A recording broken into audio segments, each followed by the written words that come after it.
وقت جلدی ختم ہو جاتا ہے تو چیدہ باتیں آپ احباب کے سامنے رکھوں گا۔ وما توفیقی الا باللہ۔ 11ویں مختصراً اگر میں جواب دوں تو 11ویں شریف ایصال ثواب کا نام ہے، ایصال ثواب کا۔ اس کو 11ویں شریف کیوں کہتے ہیں کہ حضرت شیخ عبد القادر جیلانی، جن کا عرب و عجم کے اندر ایک ڈنکا بجتا تھا اور بجتا ہے، ابھی بھی عرب و عجم کے علماء کرام اس کو عزت کی نگاہ سے دیکھتے ہیں اور ان کی کتابوں سے استفادہ کیا جاتا ہے۔ ان کا معمول تھا کہ وہ ہر مہینے میں حضور علیہ الصلاۃ والسلام کے ایصال ثواب کے لیے اپنے ادارے کے اسٹوڈنٹ اور عوام الناس کو کھانے کا اہتمام کرتے تھے۔ تو یہ آپ کی زندگی میں رہا۔ آپ کا نام جو ہے محی الدین ہے، آپ حسنی حسینی ہیں، والد کی طرف سے آپ حسنی ہیں، والدہ کی طرف سے حسینی ہیں،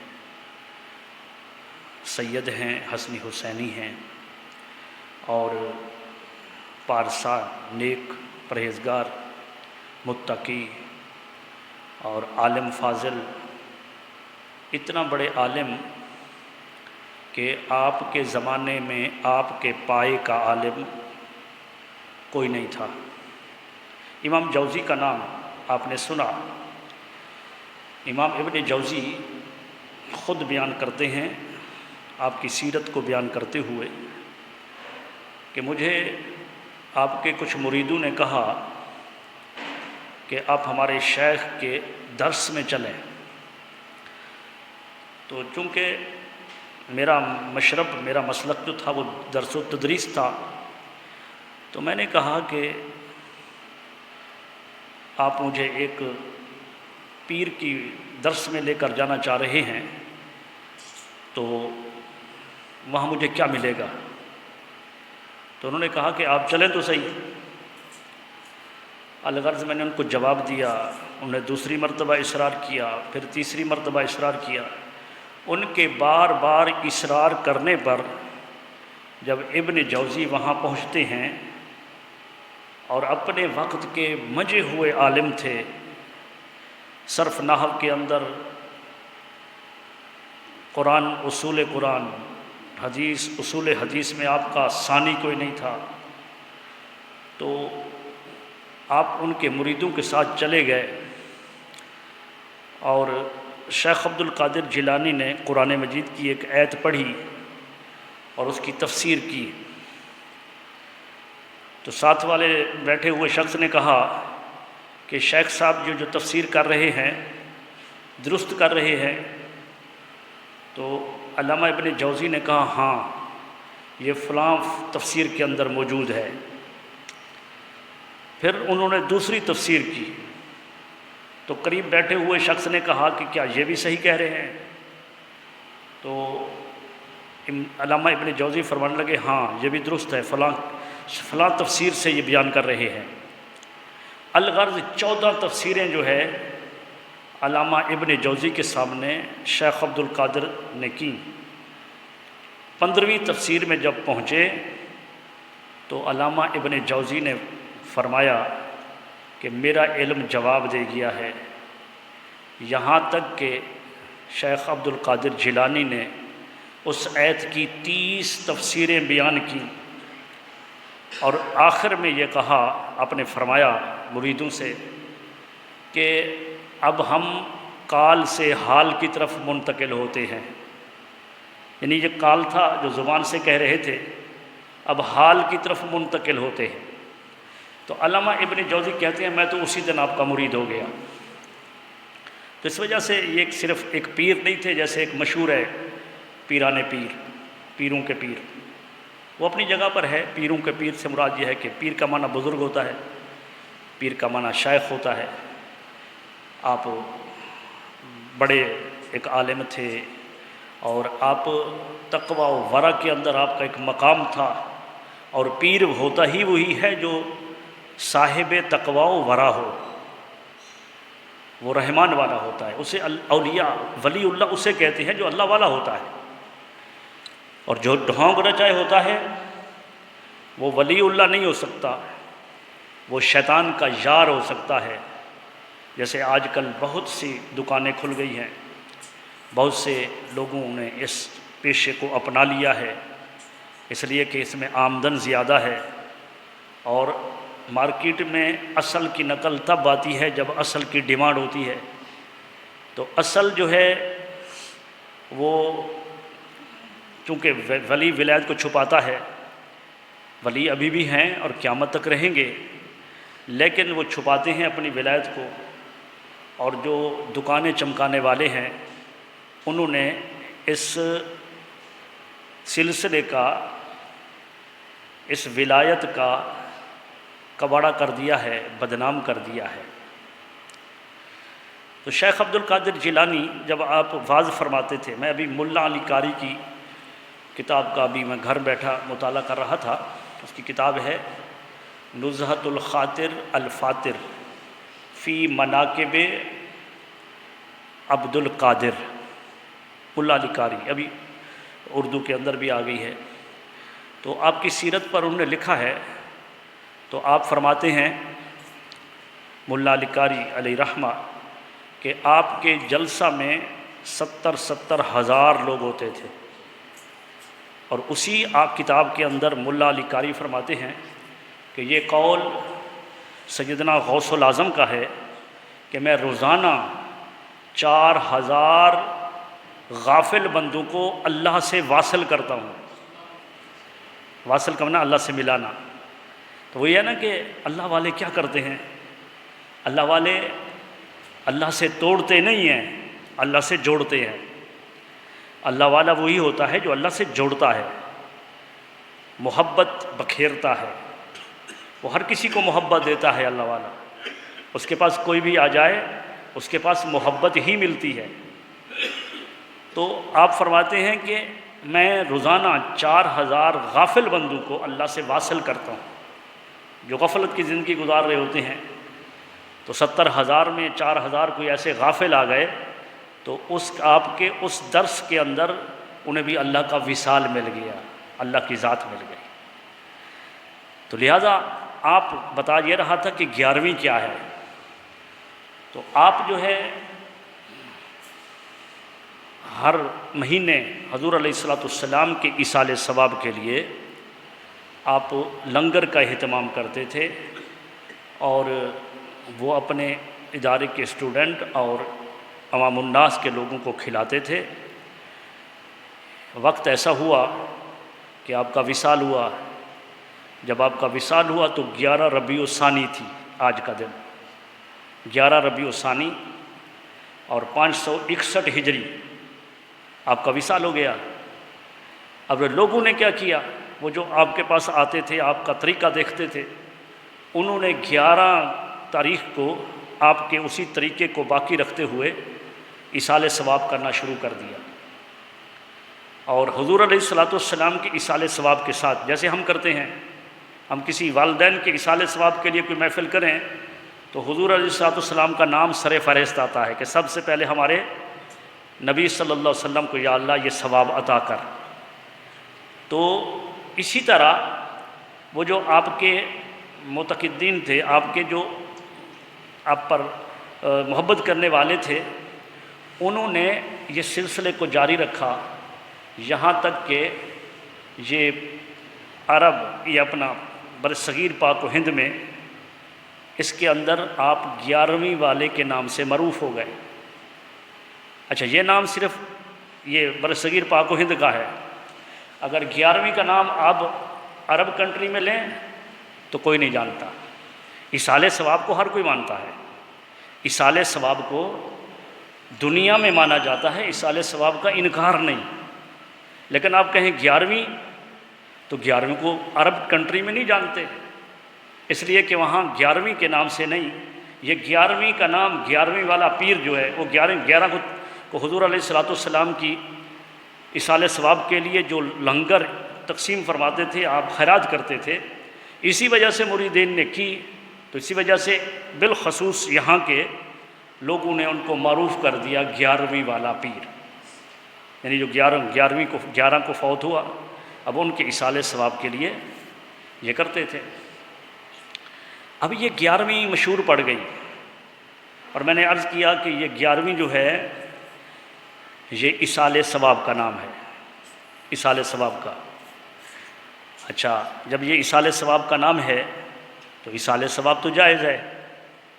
ایصال ثواب اللہ رب العزت نے ارشاد فرمایا ہے کہ یا ایھا الذین آمنوا کلوا من طیبات ما رزقناکم، کیونکہ ایصال ثواب کا جو اصل ہے وہ قرآن و حدیث میں ہے، قرآن و حدیث میں۔ تو اگر کوئی کہے تو قرآن کے اندر کہاں ہے 11ویں، تو ہم انہیں جواب دیں گے کہ قرآن میں 11ویں نہیں ہے، قرآن میں ایصال ثواب ہے، ایصال ثواب 11ویں تو نام ہے نا ایصال ثواب کا۔ اگر کوئی ہمارا بندہ فوت ہو جائے تو ہم تیسرا کرتے ہیں، 10واں کرتے ہیں، 40واں کرتے ہیں، یہ سب ایصال ثواب کے نام ہیں، سب ایصال ثواب کے نام ہیں۔ اور ان دنوں کو مختص کیوں کیا ہے؟ اگرچہ جب بھی کرو ایصال ثواب ہوتا ہے، ایصال ثواب جب بھی کرو۔ یہ آج 11 ہے، رات اکثر مساجد کے اندر 11ویں ہوئی ہے، چلو یہ تو ہوئی نا وہ رات جس رات میں آنے والے دن میں حضور عبد القادر جیلانی قطب ربانی کا انتقال ہوا، لیکن یہ پورا مہینہ آگے تک چلتا جائے گا، اگلے مہینے تک چلتا جائے گا، غوث العظم کے ایصال ثواب کے لیے محفلیں۔ تو پتہ چلا کہ یہ اچھا نام جب بھی دیا جائے گا 11ویں کا دیا جائے گا۔ یہ آج شام کو میں نے ایک پروگرام میں جانا ہے، اس کا نام بھی 11ویں ہے، کل جانا ہے تو اس کا نام بھی 11ویں ہے، 16 کو، 17 کو، 20 کو، 29 کو، 27 کو، جہاں بھی جائیں گے نام 11ویں ہے۔ تاریخیں بدل رہی ہیں، نام 11ویں آ رہا ہے۔ مقصد کیا ہے کہ 11ویں ایک نام ہے ایصال ثواب کا، ایصال ثواب کا۔ جیسے ہم نے اپنے والدین کے، اپنے عزیز و اقارب کے نام پر وقت مقرر کر رکھے ہیں، ہمارے بنائے ہوئے وقت ہیں، اگرچہ کیوں ایصال ثواب کے لیے ہم نے تیسرا مقرر کیا سوئم، ہم نے مقرر کیا 10واں، ہم نے مقرر کیا 20واں، ہم نے مقرر کیا 40واں۔ وجہ کیا ہے؟ سب ایصال ثواب ہے۔ یہ وقت اس وجہ سے مقرر کیا کہ سبھی کو پتہ چل جائے کہ آج تیسرا دن ہے تو ایصال ثواب کے لیے سب جمع ہوں گے، تو سب کو کسی کے پاس جو ہے نا وہ نمائندہ بھیجنے کے لیے، کارڈ بھیجنے کے لیے، دعوت نامہ بھیجنے کی ضرورت نہیں ہے۔ ہر کسی کو پتہ ہے کہ آج تیسرا دن ہے تو آج سوئم ہوگا۔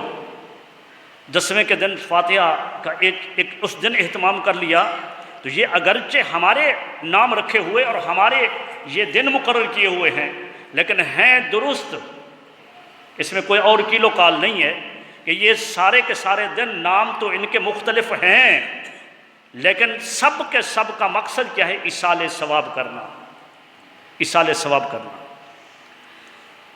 اور اس کا جو اصل ہے وہ قرآن سے ہے، قرآن میں۔ اور جیسے اللہ تبارک و تعالی نے فرمایا، قرآن جو ہے نا، قرآن کی مختلف اصطلاحات ہیں۔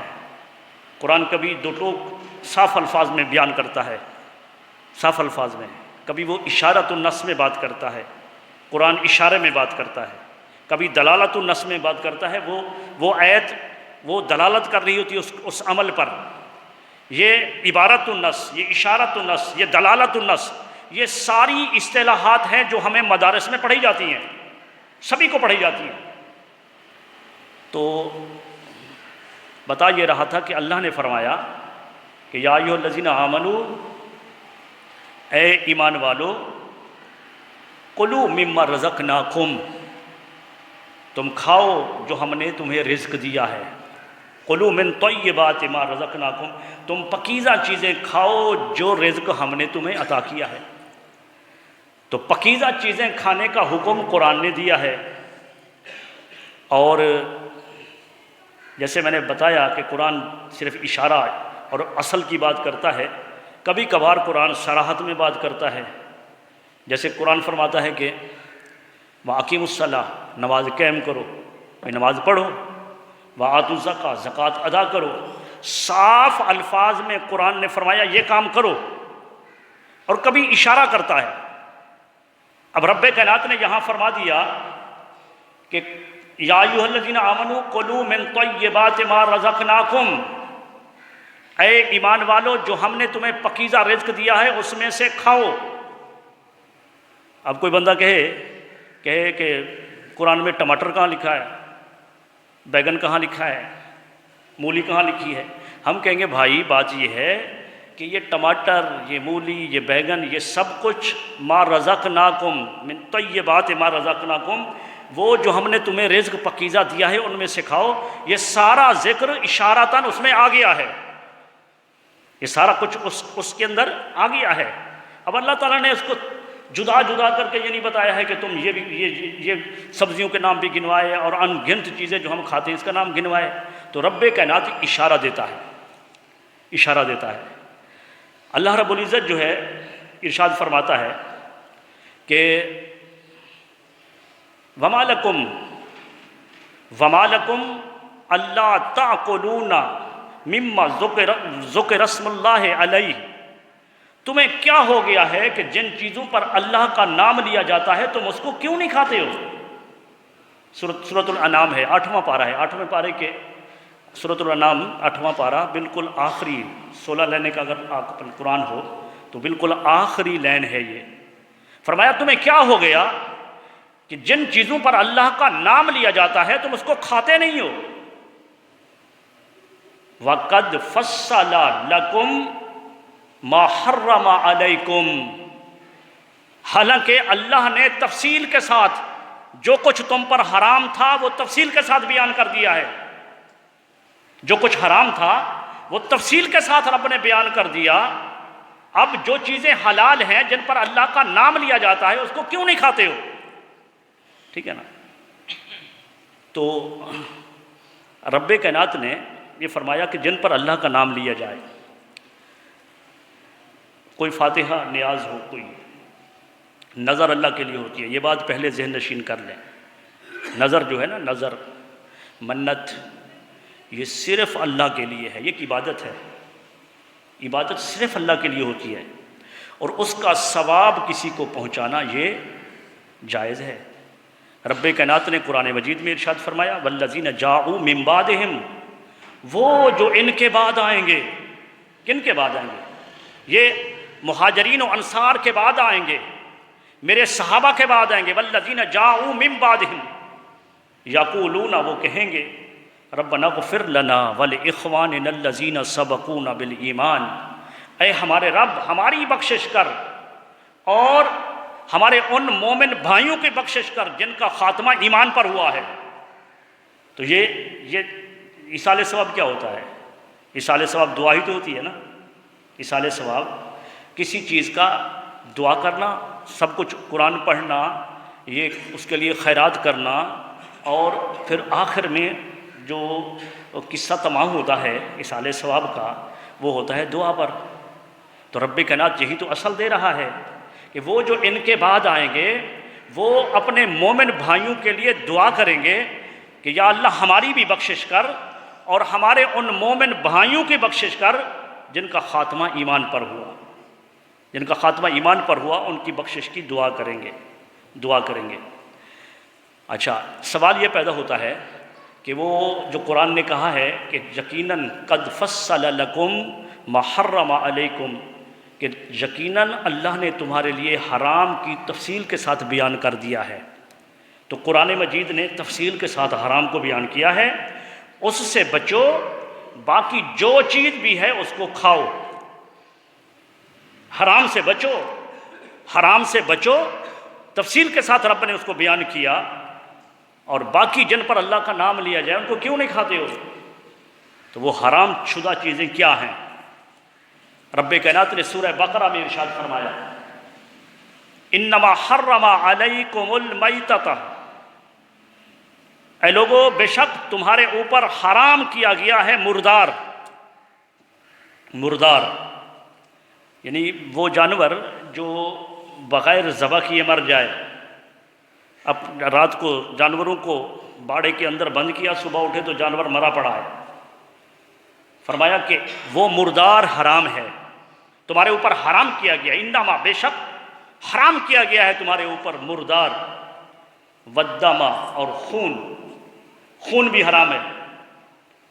خون رسول اللہ صلی اللہ علیہ وسلم نے فرمایا کہ کلیجی کا خون تمہارے لیے حلال ہے، حدیث میں آپ پاک میں آ گیا، لہذا ہم کلیجی کھاتے ہیں، لیکن یہ بھی جمع ہوا خون ہوتا ہے، لیکن یہ دم مسفوح جو ہوتا ہے نا، جو ذبح کرتے وقت نکلتا ہے، یہ خون حرام ہے۔ تو رب کائنات نے فرمایا تمہارے اوپر مردار حرام ہے، تمہارے اوپر خون حرام ہے، ولحم الخنزیر اور خنزیر کا گوشت حرام ہے، خنزیر کا گوشت۔ اور چوتھی چیز گنوائی وما اہل بہ لغیر اللہ، اور وہ حرام ہے جس پر غیر اللہ کا نام پکارا جائے۔ ابھی میں نے وہ منع کیا ہے، اب اس کو تھوڑا سمجھانا ہے، میں نے اس تفصیل ترجمہ پورا اس نے نہیں کیا، میں نے لغوی ترجمہ کر دیا، وہ حرام ہے جس پر غیر اللہ کا نام پکارا جائے۔ اب یہاں پر ہمارے ذہن کچھ ڈگمگا گئے کہ شاید جس فاتحہ پر کسی بزرگ کا نام آ گیا تو وہ شاید حرام ہے، اس لیے کہ اس پر غیر اللہ کا نام آ گیا ہے۔ کسی جانور پر کسی بزرگ کا نام آ گیا تو وہ حرام ہے، کیونکہ قرآن کہہ رہا ہے وما اہل بہ لغیر اللہ۔ اب اس بات کو سمجھنا ہے کہ اہل کا معنی کیا ہے۔ یہ پہلی دن کا جو چاند ہوتا ہے اس کو ہلال کہتے ہیں، پہلی دن کا، پہلی رات کا جو چاند ہوتا ہے، پہلی رات کا چاند، اس کو ہلال کیوں کہتے ہیں؟ اس کو ہلال اس وجہ سے کہتے ہیں کہ جس وقت چاند کے دن وقت مقرر ختم ہو گئے ہوتے تو لوگ انتظار میں ہوتے تھے کہ ابھی نیا مہینہ شروع ہونے والا ہے، اور جو ہی اس رات مغرب کو جب پہلی رات کا چاند دکھائی دیا تو لوگوں نے چیخا، زور سے آواز دی، او چاند نظر آ گیا ہے،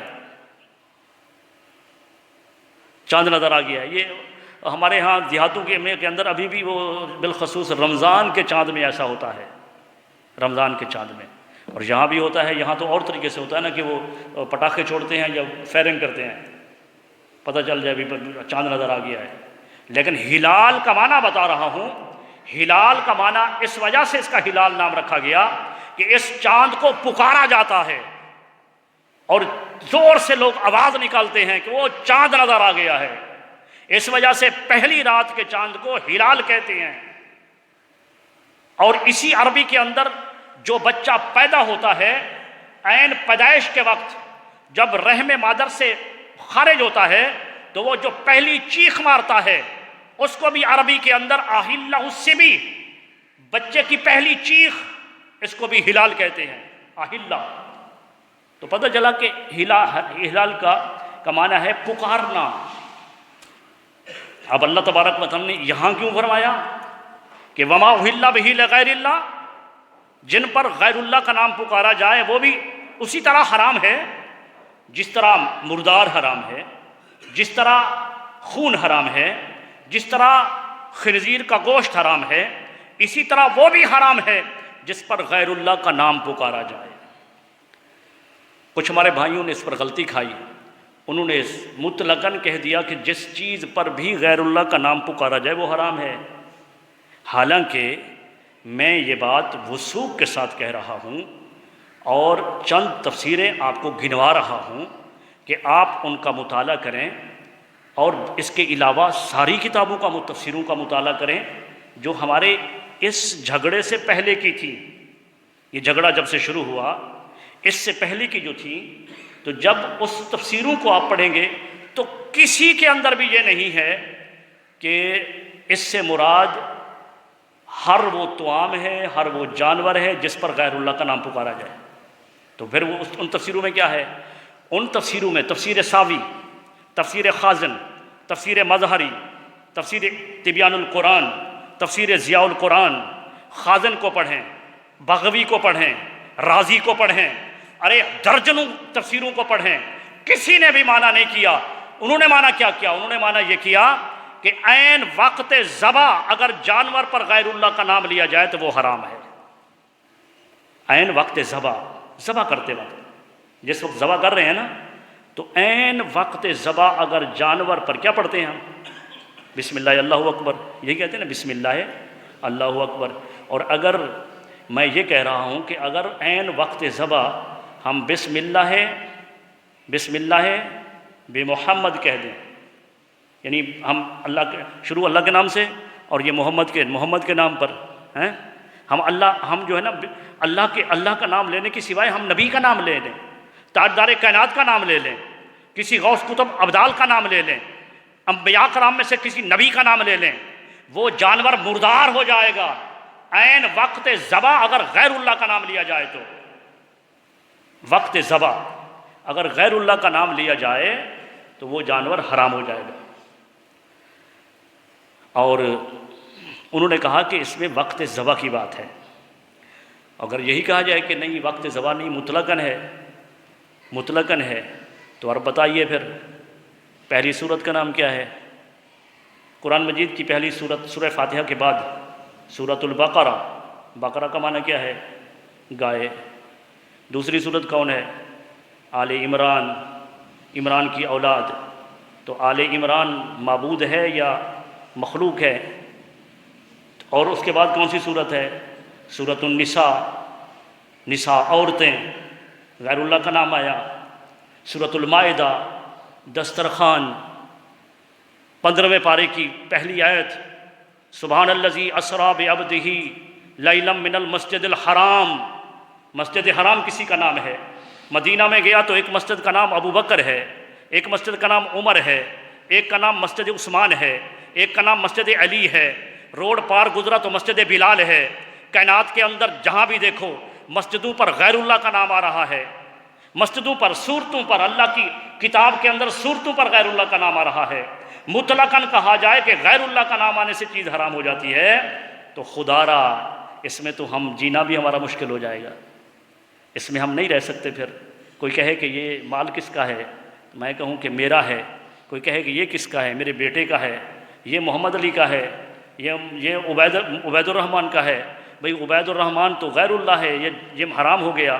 الغرض آپ دیکھتے چلے جائیے، ایک ایک چیز کو گنتے چلے جائیے۔ اگر یہی معنی رہا تو اس میں پھر ہمارا جینا اٹھنا بیٹھنا جو ہے مشکل ہو جائے گا۔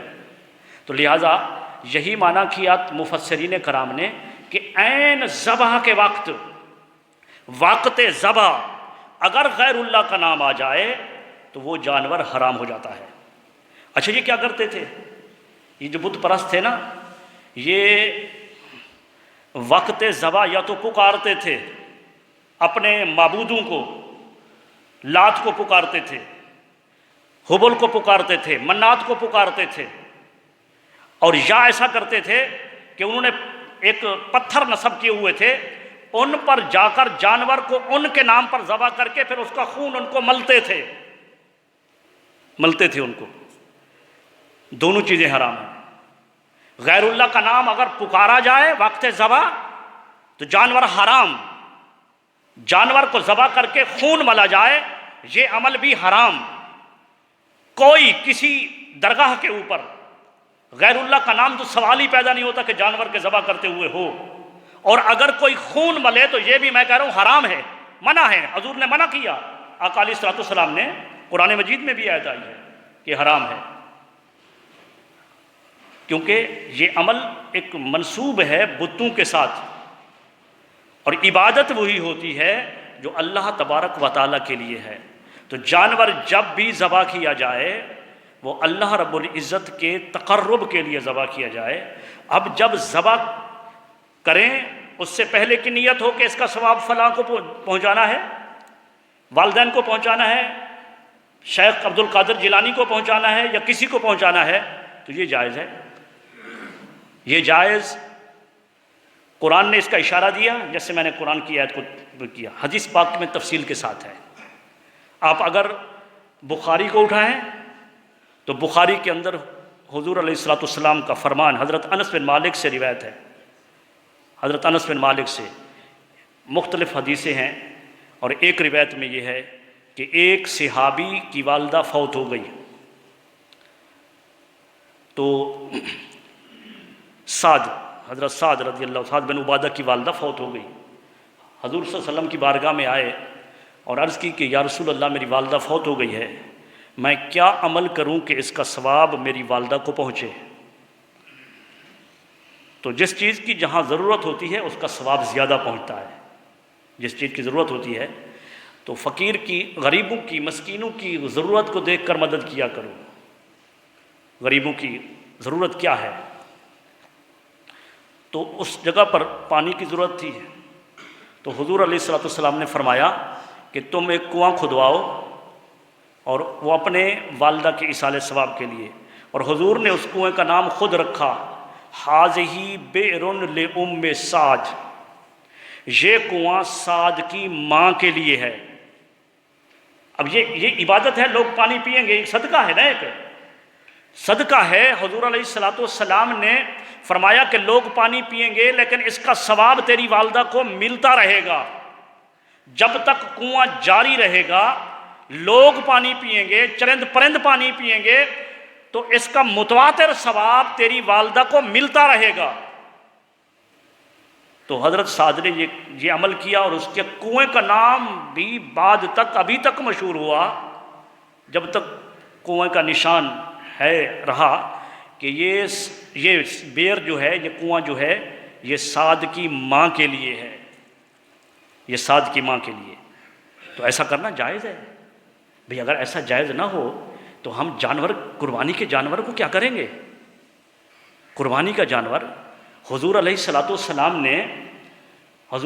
نے اللہم تقبل منی ومن آل محمد ومن امت محمد، حضور علیہ الصلوۃ والسلام ہمارے شفیق نبی ہیں، اللہ نے انہیں رحمت للعالمین بنایا ہے۔